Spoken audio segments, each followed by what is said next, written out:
What up? Welcome back to the Crowdfunding Demystified podcast. My name is Salvador Briggman. Welcome back. I hope you've been having a great week thus far. You've been taking action towards your goals. On this show, we love to talk about crowdfunding and really demystify, break it down, help you understand it. So that way you can go out there and you can plow through your goals. You can actually raise capital when it comes to your startup company. You can raise funding when it comes to coming out with a new product idea, even if it's something more creative, for example, putting on a film, a theater project, a new book of some kind. We talk about that and more on this podcast. And man, this is one of my passions. This is one of the things that I love doing every single week is bringing it to you, right? The nuts and bolts, the mechanics, the tactics, the strategy, everything that goes into a successful crowdfunding campaign. I've been doing this, I've been delivering this to you on a weekly basis since 2015. So we have so many different episodes and guests that we've had on this show, many people who have raised millions of dollars with crowdfunding campaigns that you can go and check out in the archives of this show. And by the way, if you listen to the early episodes, I'm probably not that great, right,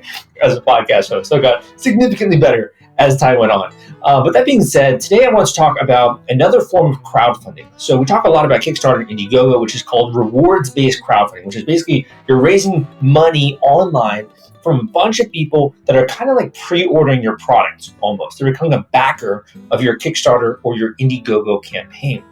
Today, I wanted to talk more about equity crowdfunding, which is also known as investment crowdfunding. And with that, people not only are going to be able to have access to perks and rewards, but they're actually becoming an investor in your company. They're getting shares of equity in your company. And then when you raise that capital, when you raise that funding, you can spend it how you like. Right? So it's a little bit different than doing more of like a pre-order style campaign.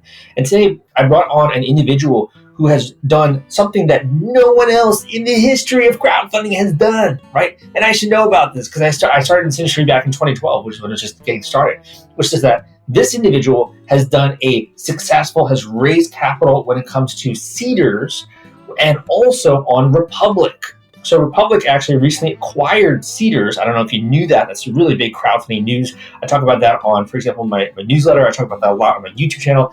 Republic recently acquired Seedrs. So this individual has run a successful campaign, raised $224,000 in investment capital for Altworks on Republic. And they have also raised money successfully on Seedrs. So they raised £441,000 on Seedrs. And this is basically bringing a VC-backed health tech, kind of a startup solution to Europe, which you're going to hear more about on the podcast.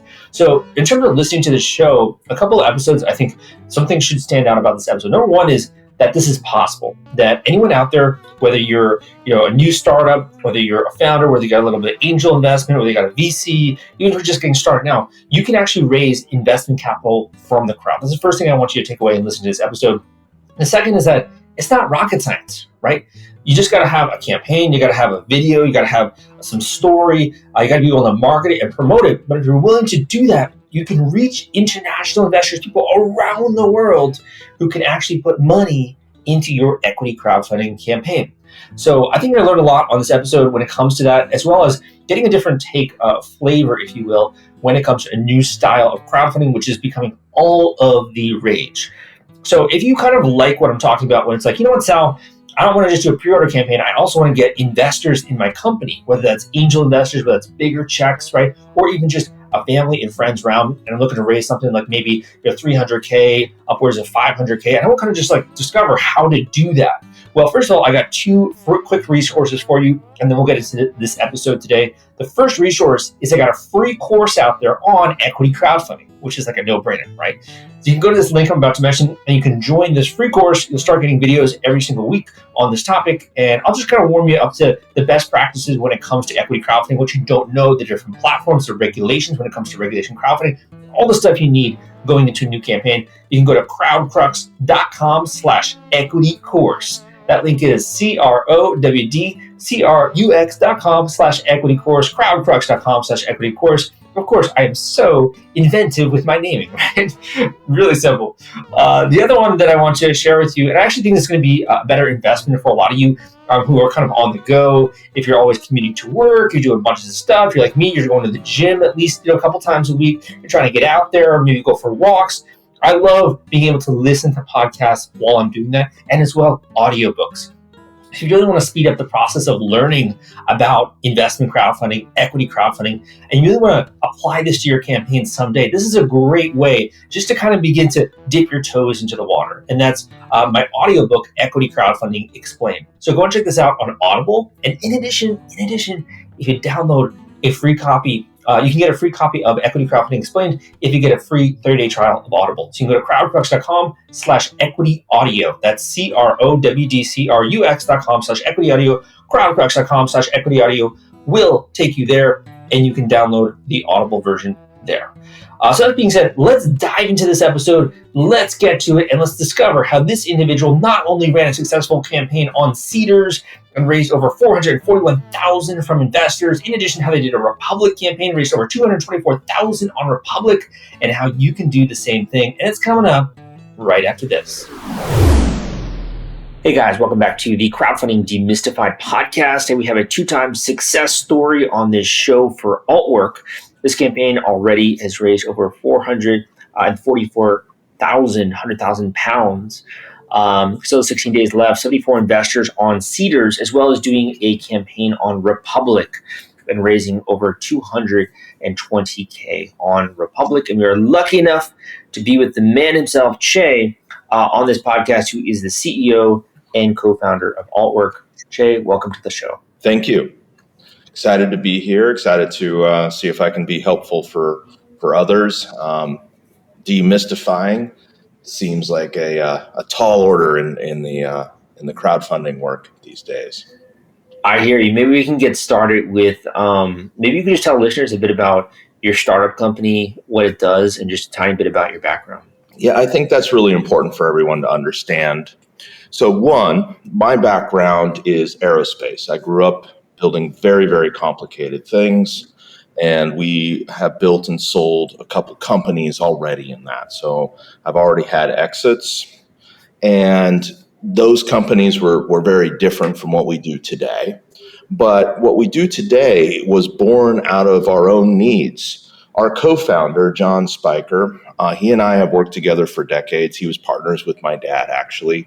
And between the three of us, we founded a company now about 2 decades ago that I was chief executive, from founding to leading to growth to exit. And then I was tapped to be part of the merger when we were bought by a public company, Fortune 148 at the time, and I was the youngest of 76 division president. So I've been through this in many different ways.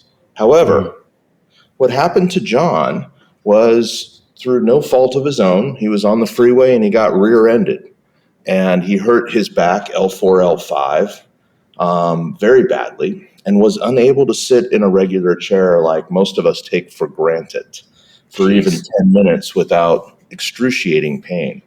Now, John is not the kind of person that is going to take that. I want to make a joke about lying down, but I don't have that one available for you. But lying down was the only way that he could be comfortable. And that's really just fundamental engineering, right? The spine can only be fully unloaded when it's perpendicular to gravity. Yeah. So he started working with reclined environments for working out of his own need for recovery and frustration. And a couple years later, he and I were talking. He's like, I think I really got something here. We need to have a more serious discussion. So we started talking about that. And, while I had not had those kinds of injuries in my own life, in the middle of the prototype development, my wife had a non-trauma back injury, meaning no accident, no twist, whatever. This actually happens about 30% of the time. And one of the fantastic things that we were able to do is we got her one of our early prototypes, and it was horrible in so many ways. I mean, it looked scary, it looked terrible, but it did work. And it was instrumental in her recovery, which was absolutely fantastic. That's amazing. That's awesome. And it sounds like you're helping people, obviously, when it comes to that. So one question, do you view yourself as a entrepreneur? How do you label yourself? I view myself as an entrepreneur from practice and an engineer from training. So when people ask me, what do I do? I'm like, well, obviously I've been able to do strategy and build businesses and all the other stuff, but I always call myself an engineer. And having founded multiple companies and having exits in the past, what keeps you going? I mean, why do you continue to persist in launching these new companies? For example, Altwork. Where does your passion come from with this? So I used to have a terrible, terrible joke for would-be entrepreneurs. Um, I've been involved in the angel community for 25 years now, and I would always tell people when they came to me and they said, "Well, I'm thinking about starting a business," I would say, "Well, that's a horrible idea. You shouldn't do that at all." And they wouldn't understand. And what we would eventually arrive at is come to me when you've already said, "No, I'm starting this business and I need some help on how to do it," because there's a kind of drive that I see in the entrepreneurs that are successful where it's not a question of whether or not it's a good idea. They're not doing it because they have done some sort of big NBA analysis and have decided that that's the best way for them to make money, because that stuff usually doesn't work, right? Mm-hmm. They do it because they have a passion for it that goes beyond words, if you will. Mm-hmm. And it's just something that must be done.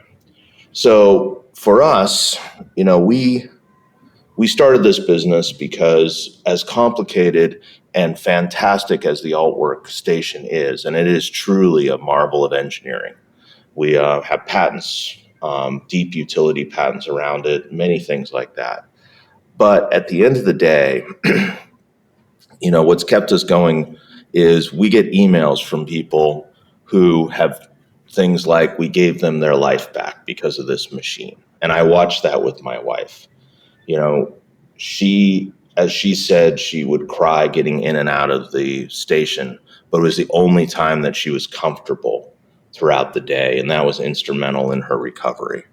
And the thing is that there are millions of people. I talk about back a lot because the reality is that about 40% of people probably have had back pain in the last 90 days, according to the statistics.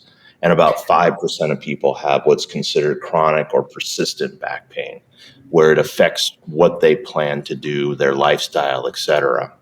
So next time you go to a restaurant or something like that, if there's 100 people in there, that means about 5 people are struggling. Now, the reality is... So for you, it sounds like it's kind of about the effect that you're having with the product, right? Absolutely, right? That's all of our work getting it really helping people keeps us motivated and moving. Very cool. Very cool. And while I talk about backs, the real stuff that is fantastic for us are those people that are fighting things that are a lot more rare. And as a result, they just don't have many options. And there's a ton of people out there with that, literally millions of people. At what point in time did you begin to talk with your co-founders about doing equity crowdfunding? How did that conversation come up? So really what we were looking at, and I think this is an important lesson, is our company is really helping people, and we needed to build awareness. That's our primary reason for our raise. And a portion of that, not all of it, but a portion of that is being done through equity crowdfunding because we are looking to build awareness. It is absolutely awesome to receive the emails and the accolades from people that we've really helped. However, most of them have a sign off that breaks your heart, which is, "I wish I would have known about you earlier." And for as much as we have pushed out into the world to try to build awareness, we're still working to build awareness with the right people and make sure that they understand that this really works. And that, that's a hard message to get across from a persistent point of view. It's an easy message. They understand it, but where do you go find something that you don't know exists? Yeah, and obviously it's difficult when it comes to finding that category of product, or you don't even understand the problem necessarily. It's very difficult to find out a solution, right? So for you have a lot of a history when it comes to sort of the corporate side. How would you say, aside from awareness, that doing a raise on Republic or Seedrs, how does that compare to doing more of like a traditional VC or angel raise? So I've done a lot of angel raise. We've raised $6 million for this company in its history. Some of that came from VC, but most of it's from angels. And those are very different things. Angels are an important part of the community, and in many ways, I feel like they are misinterpreted as being mini VCs. Some of them are absolutely trying to be mini VCs, and some of them do angel investing for a while and then raise a micro fund, if you will, and then a bigger one and a bigger one. That's absolutely the path for some people. But the majority of angels are in a slightly different category, and a lot of them are looking to have a level of impact beyond just just writing a check. Not all of them, again, but many of them are looking for a way to give back. Mm-hmm.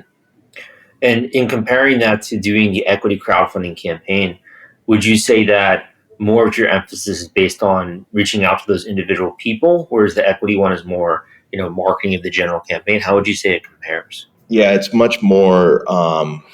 The equity crowdfunding was very much more outreach to a general group, and we got some questions, and that if you're an entrepreneur doing this, you have to spend a lot of time answering those questions in a very thoughtful and legally compliant way, because that's a requirement. But with an angel investor, it's much more of a informal conversation and going back and forth, typically to try to get to know people, right? Mm-hmm. Mm-hmm.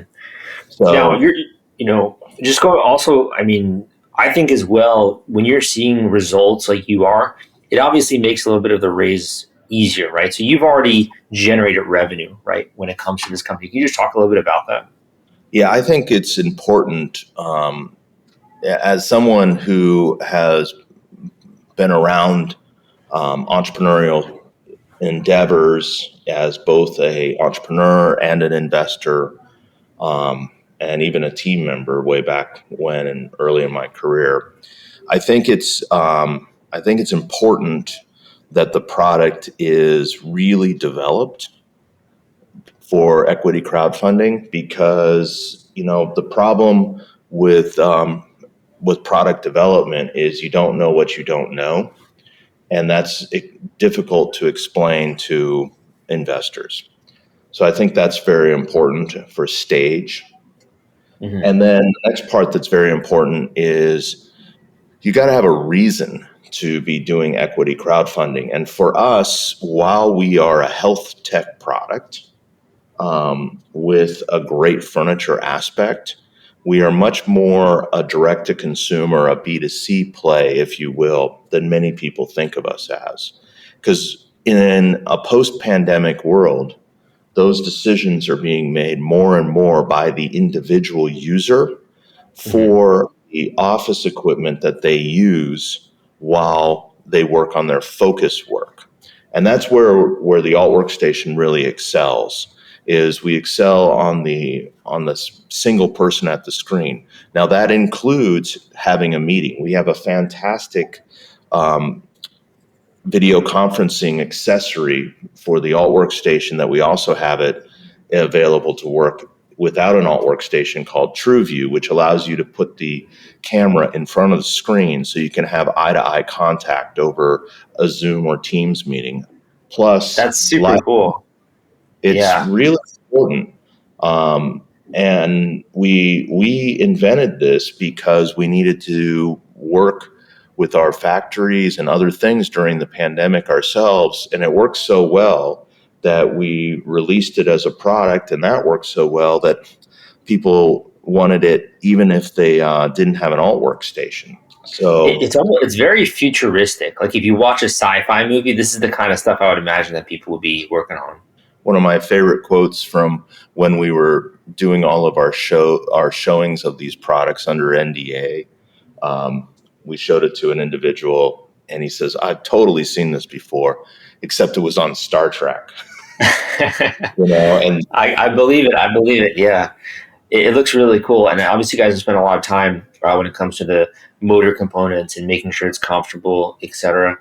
As a CEO and really performing a lot of different roles, how much time do you have to devote to raising capital?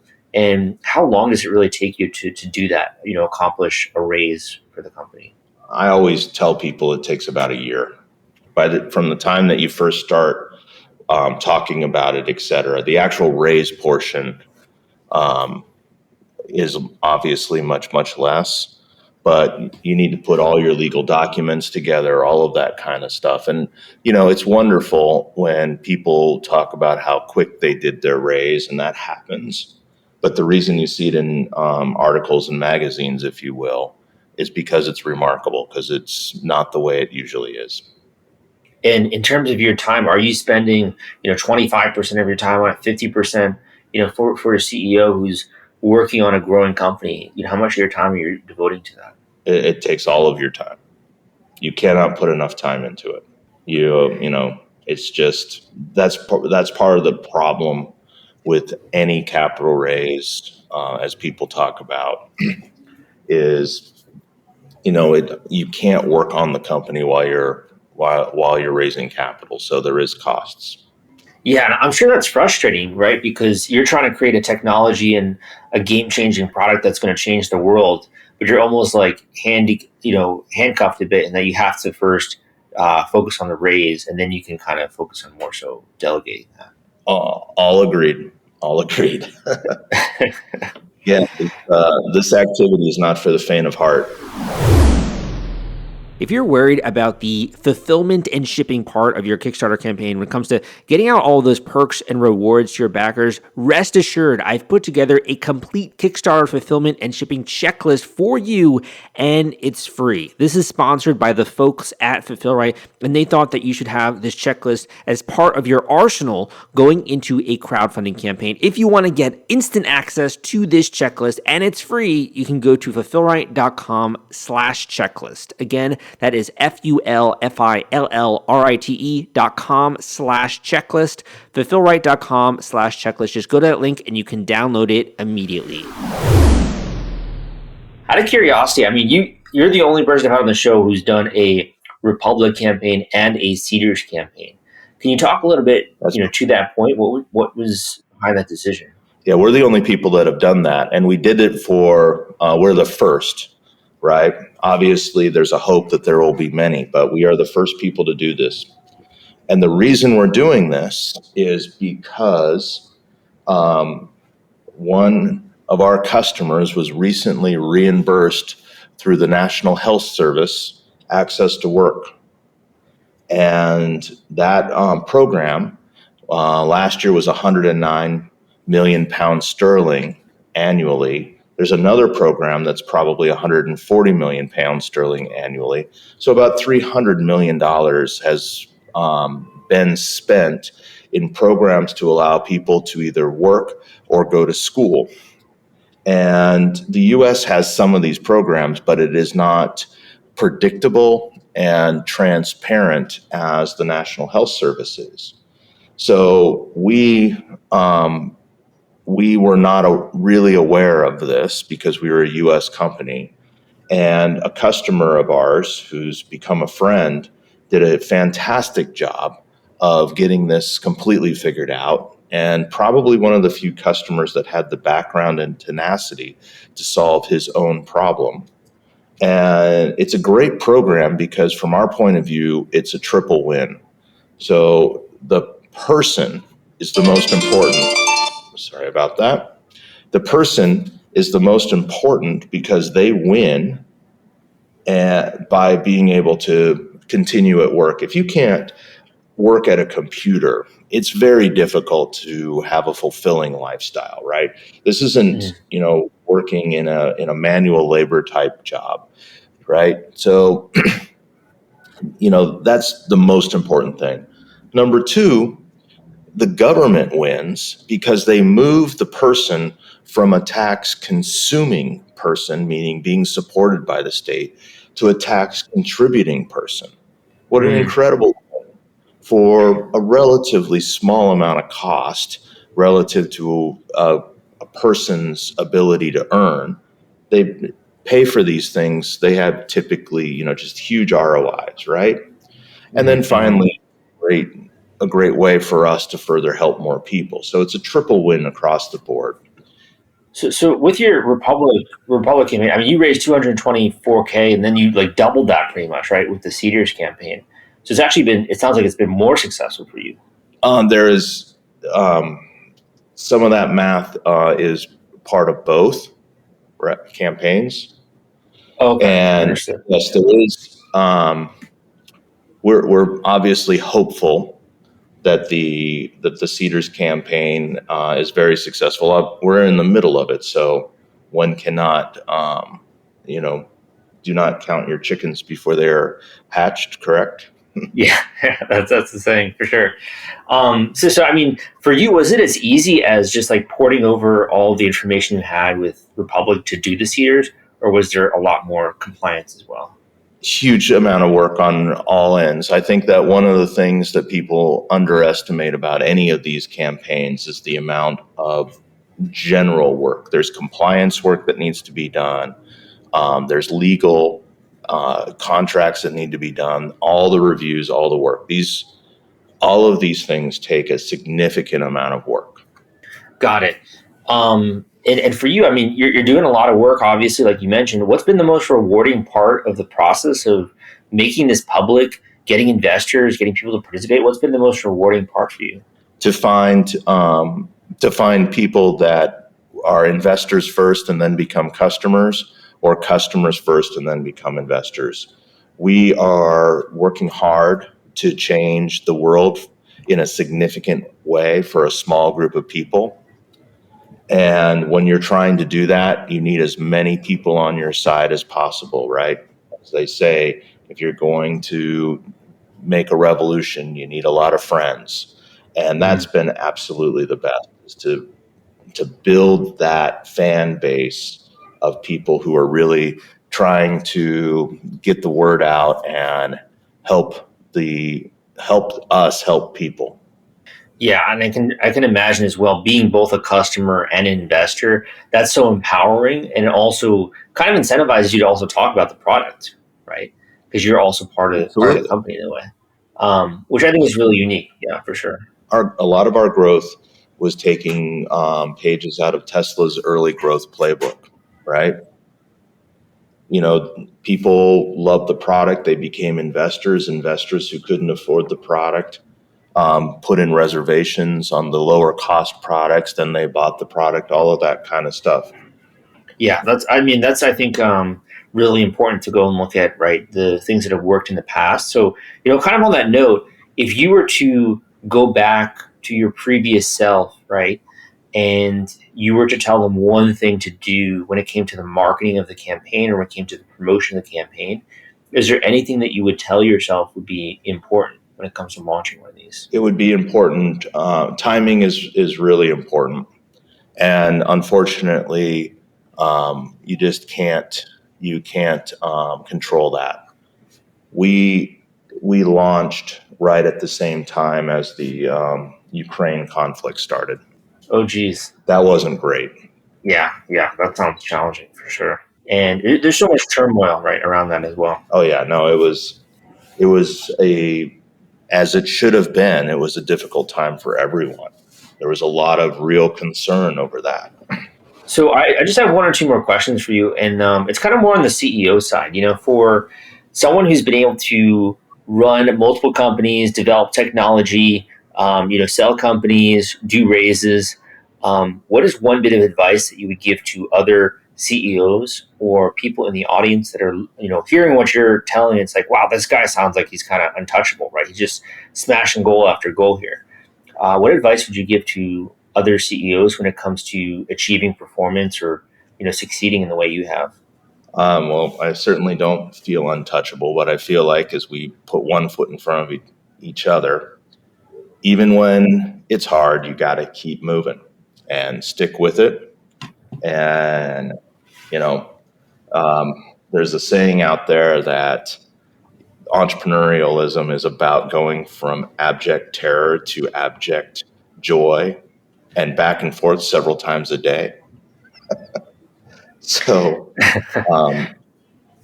unfortunately, that is kind of the name of the game. You've got to continue to work at it, and then I always respect the concepts in the Book of Five Rings, where at a level, if the team is full of joy, you have to tamper that down. If they're full of despair, you got to bring them up, and that's part of the work.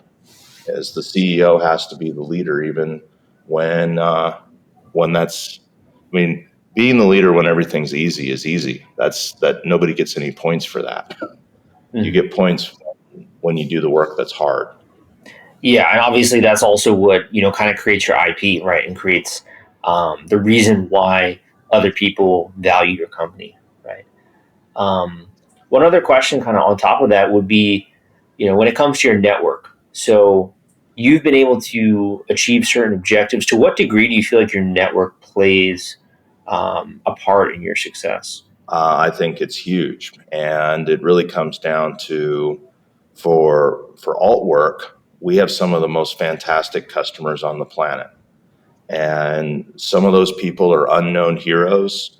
Have a wonderful email that I share with investors from a woman who bought an Altwork station, and she told us her whole journey about it.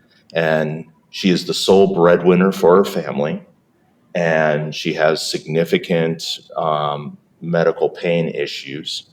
But she says, I work freelance, and if I cannot work, the customers don't come back. So I can't afford an alt workstation, but I can't afford not to have one. And worked through all the reasons about how she was going to try to find something, or her assistant was trying to find her something cheaper. She finally got the alt workstation and absolutely loves it, right? Unsung heroes. Now, we've also delivered to Elon Musk personally and those kinds of people too, which is fantastic. So to you, having access to that network of people who have been impacted in that way will contribute to your success. Absolutely. We would not be doing a UK expansion had we not had a customer solve their own problem and then convince us what a big opportunity it was. Yeah, that's super cool. And it's also something where, a lot of the times you don't know what you don't know. And sometimes, like you mentioned, the path forward is actually just listening to your customers more, right? Really listening to the right customers, because, again, that always sounds easy for someone to tell you, but the reality is some of the customers have insights. Some of them are thinking the opposite of where the real path is, all of that kind of stuff. So, you can't universally say, listen to all your customers, and you can't say, don't listen to your customers. You have to really work with them and try to understand what's going on and how to make the product better, how to reach people, how to understand what they're going through, all of that kind of stuff. Well said, well said. Where can people go to learn more about Altwork and also your current campaign here? Well, our current campaign is on Seedrs, and that would be open to European and UK individual investors. Learning about Altwork is best done on our website and our YouTube channel. Especially during pandemic, we hung out just like everyone else did. But we made videos and new products. So there's some great information about the Altwork station. We answer a lot of questions. Like, people think that the Altwork station is really large, but we do a comparison to most people's desk setups, et cetera, and show how compact it is. That's one of the key questions that people think about. Great. And my final question for you, and you can speak directly to the listeners, is we can end on either a final bit of advice when it comes to equity crowdfunding. You could end on a quote that you like. You could just give a word of encouragement for other founders and entrepreneurs in the audience, anything like that, and we can end on that note. So for founders and entrepreneurs, I recently met with another entrepreneur, and he's had several exits, and his big piece of advice is you don't know what you don't know, but that doesn't mean that you can stop. You have to keep at it. And what's amazing is what you learn along the way, because the critical lessons don't usually look like critical lessons in the beginning.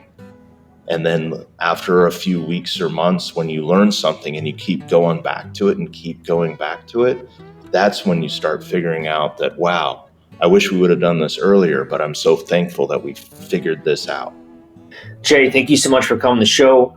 Really appreciate it. Good luck with your remaining days here on Seedrs, and I'll be sure to link up everything in the show notes. Thank you.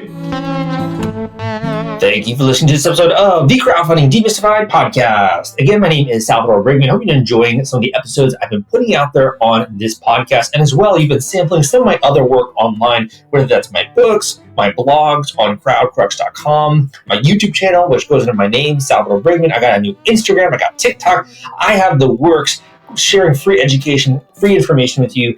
And this is one of my passions, but also I think it's extremely needed in this industry. There needs to be better quality education for people out there that are trying to take advantage of crowdfunding, that are trying to use this as a way to jumpstart their community, as a way to also get funding in the door, to even see, is this something they should be working on and dedicating their life to for the next couple of years? If it's a new startup company, a new product, new something they're coming out with. And man, I am so freaking passionate about helping entrepreneurs on this journey and on this path.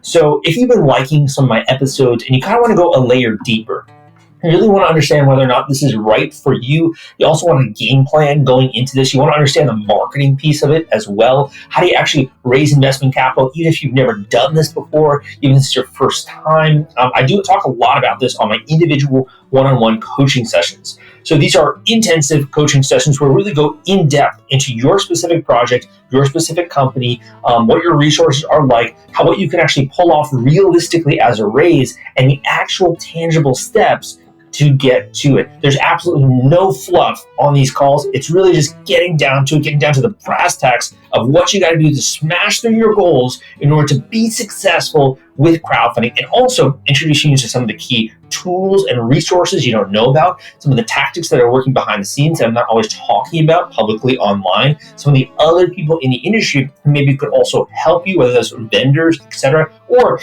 for a select few people, whether or not this is something that I can also help you with when it comes to raising capital for your startup company. So if that sounds interesting to you, go and check out the link I'm about to mention, and you can book a one-on-one coaching call today, and you can schedule that, and you can give me a little bit of information as well about what you're trying to accomplish. Tell me about your background, tell me about what you've been working on here, and really what your goals are. And the more information that I have, the more helpful I can be. So go to this link I'm about to mention. You can go to crowdcrux.com/coaching.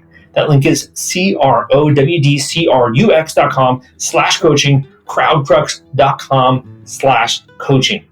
That link will take you there, and you can get that call scheduled ASAP when it comes to this. And the sooner you get started, honestly, I think the better and the more profound impact I can have.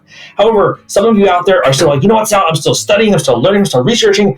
For those of you that are still in that phase, go and dive into the archives of this podcast. We got so many killer episodes on many different facets of crowdfunding. That's one of the missions I've had since I started this podcast back in 2015, and since I got started in the industry back in 2012. I really wanted to have, to use a big word, a plethora of different success stories from many different walks of life, from many different ages and backgrounds, from many different styles of products as well. Not just all investment capital, but also physical products, e-commerce products, people that are raising money for, they've created a board game.